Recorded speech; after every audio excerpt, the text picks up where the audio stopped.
Bien aimé, pour vous, le sujet de ce soir, j'aimerais prendre une lecture dans le livre Ecclésiaste chapitre 1er, dans le verset 9.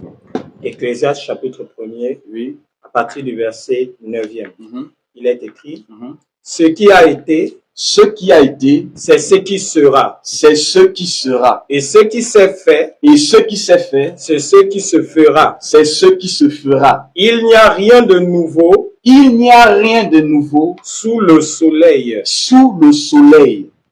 Ici, le peuple doit comprendre quelque chose de très capital.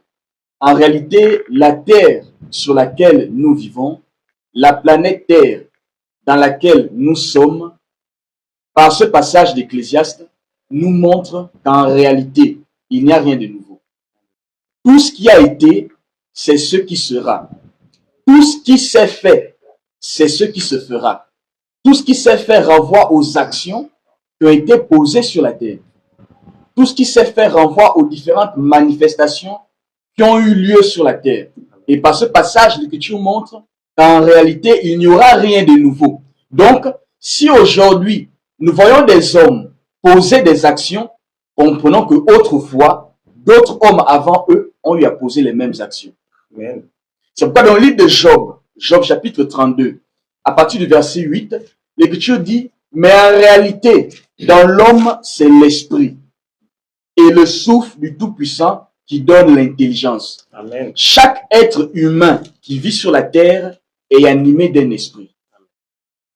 Dès lors, l'homme sort du sein maternel, il est habité d'un esprit.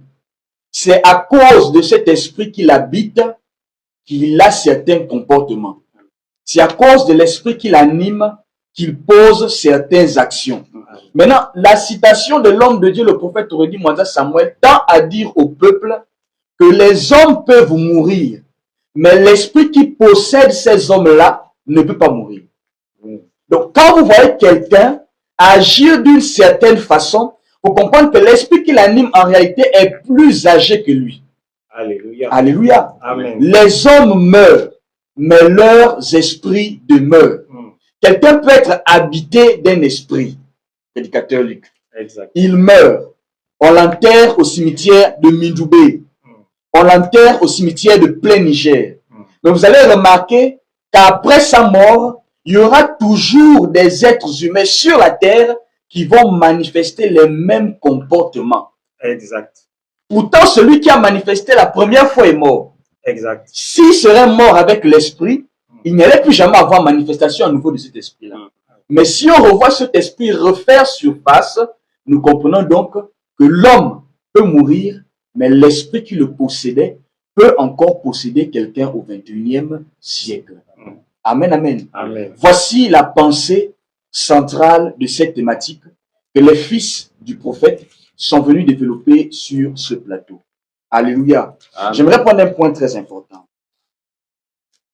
Quand nous lisons le livre de Luc, Luc chapitre 9, à partir du verset 55.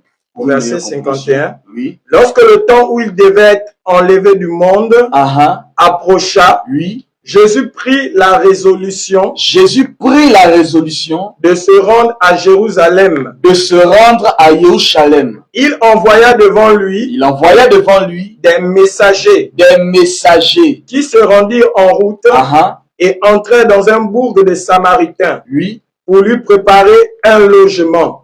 Mais on ne le reçut pas. Parce que il se dirigeait sur Jérusalem.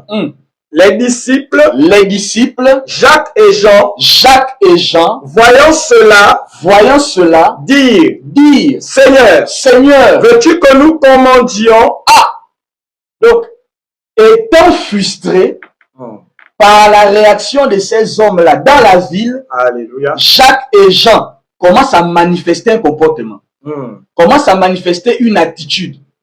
Ils vont dire au Seigneur, oui, Seigneur, veux-tu que nous commandions?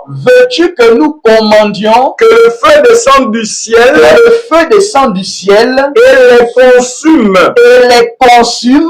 Jésus se tourna vers eux, pris par la colère. Il commence à manifester un comportement. Mais Seigneur, c'est pas normal. Tu es quand même le Messie. Ces derniers refusent de te trouver un logement seulement pour passer la nuit. Dis non, ça ne peut pas se passer comme ça. Veux-tu que nous commandions que le feu descende du ciel et les consume? On peut actualiser ça aujourd'hui, prédicateur William.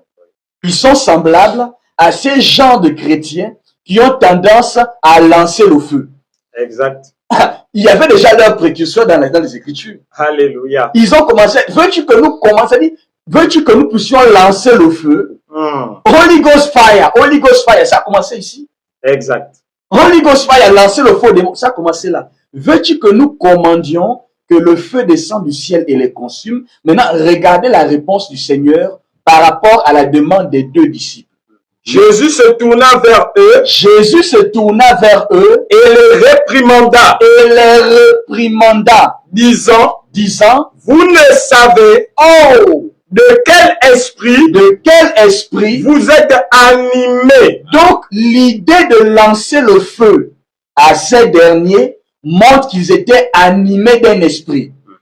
Bien-aimés dans le Seigneur, Jean et Jacques sont morts. Alléluia. Leur tombe existe.